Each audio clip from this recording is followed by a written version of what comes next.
And, you know, there are lots of readers out there who read reversals and consider them to be important and meaningful. That's how I've always done it. And yeah, whatever.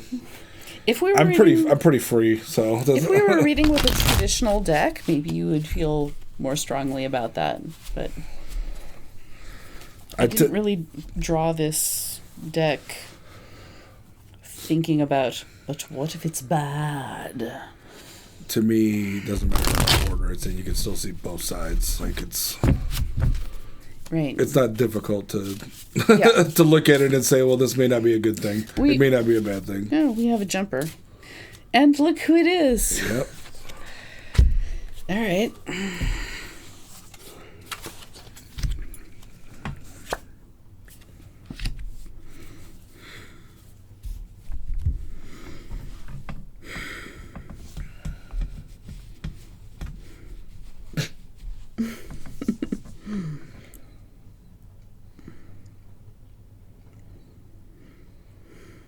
All right, so what I'm getting out of this is that you have been directing your attention in a number of different ways. You're fighting your battle on a lot of fronts, all at the same time. You are trying desperately to multitask. But life is circular, right? You can't send out more energy than you were taking in from other sources. Eventually, you're going to have to make some choices.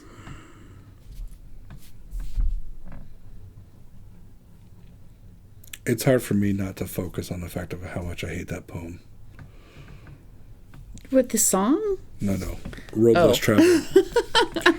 I did forensics in high school, and everyone... I heard that you'd be in a room with like 5 different people up there reading, me and 4 other people, and 3 of the others would be doing that same poem. Because a certain kind of teenager thinks it's super deep. When I drew this card, I texted a friend the draft version of this card, and he was like, 2 roads diverged in a wood. Yeah. And I stood there for an hour because I'm terrible at making decisions. Well, then, years later I learned that everyone gets it wrong anyway, and the whole point is to travel the road that has been traveled before. Which is a terrible message, so my point is I'm a little distracted. It's hard to get into these things. And no, I didn't realize there were lyrics here. I mean, I saw the words. I didn't know there were lyrics. Did you not grow up on Free to Be You and Me? I don't even know what that is. Oh my God. So, when you were in grade school and you could earn up classroom good behavior points and earn a prize? No. I went to school in the South. There was only punishment. There was no reward. Okay, so when you earn your prize for the whole class having achieved, not driving the teacher to drink on any given day, because this was the 70s and the standards were real low. Maybe that's the problem. I always did drive and drink every day.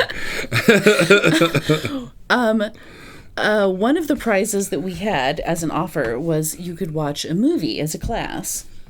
And our district had very few movies that were not educational or not strictly educational, sure. Right? And so the choice usually came down to either The Red Balloon or Free to Be You and Me. Not familiar with either of them. Those of you who are familiar with both of them may not be surprised to learn that I watched Free to Be You and Me at school in class sometimes multiple times a year my entire grade school career, because The Red Balloon is fucking depressing. It's Free to Be You and Me circled around some sort of folk song. Yes. Circle of Friends is a folk song sung by a probably drunk Chris Christopherson in front of a fire with Marlo Thomas and a number of other people whose names I should probably know. It's around. I feel like there are a number of people my age who will see the phrase "a circle of friends" and they can already hear the fire crackling? We got Old Yeller. Oh my God.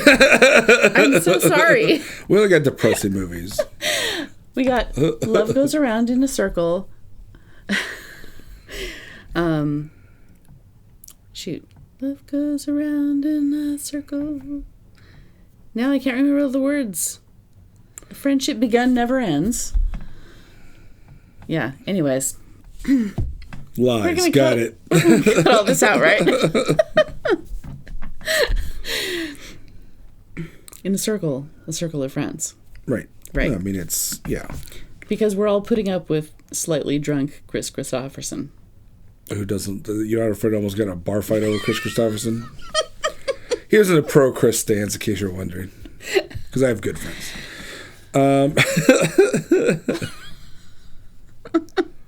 Your friends are not playing the guitar around the campfire, clearly. Yeah, on purpose. Don't make friends with those people. All right, I'm taking my cup and going home. I was John Belushi in Animal House. My friends are playing the guitar in a circle around the campfire.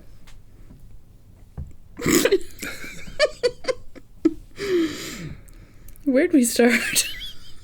And me being lost because I'm focused on that. Okay. So we're taking this out for a moment. It's fine. That's because it's just the idea of choice. It's fine. And then I look at it and all I could see is if in high school I would just call this a hippie read. You've met me, right? You met me, right? I just didn't know it. So, fighting a good fight. Things are circular. The same stuff happens over and over again. It's not like, this is a lot of the symbols here are very modern. However, the actual card is, every 40 or 60 years, the same thing happens. A surprising number of the symbols on that card are not as new as you might think. Well, there's that too. Yeah. Didn't we already do this? Yes, we did. And the thing about the circle, it's inaccurate when it comes to politics and society because that's more of a spiral. It's a rolling spiral. So it's not a complete circle. It's not an actual repeating. I think everything gets slightly better as we go. We can hope. The same fights do kind of come around. It's just those fights get shifted slightly. And it always comes down to the decision. Now, this can be something big. It could be something small. This could be a very personal thing. It could be. To you, you're fighting whatever you need to fight for. Whether or not you're out there or not, or just complaining to your friends, it doesn't really matter as long as you're, even thinking about it. Thinking about it can be a powerful action. This is a visit to your therapist. Very possibly. In a lot of ways, yes, the same thing does happen. Same conversations happen over and over again. And yeah, choices sometimes need to be made about that. Now, what does this all mean together? I don't know. It's more specific to what you're thinking or feeling. But the idea is it doesn't really matter if it seems like, if the same thing seems to be happening, it can feel like you're not having enough of an effect. And maybe you're not, maybe you are. It doesn't matter because you still want to keep fighting. However, that being said, that's my personal advice. But when it comes to the choice, you do have to make that decision. There is a big running gag, like, our parents' generation, it was, all these hippies turned into yuppies. That's not really the case. Plenty did, plenty didn't. But they came to that point where they had to make that choice. But even that isn't accurate because those points are constant. You always have to make these choices. And sometimes you can you can make a choice and then decide that wasn't the right choice and then still veer back to where you'd started. So, but the important part is that you make the choice. Yeah. And not sit there for an hour. Not stand for an hour at the crossroads because you're terrible at making decisions. Not sit at the campfire singing about a circle instead of letting it go around and make things move, right? That is part of the concept of this circle, is that things are moving. They are moving with or without you. Mm-hmm. Stand at the campfire or move, but make a choice.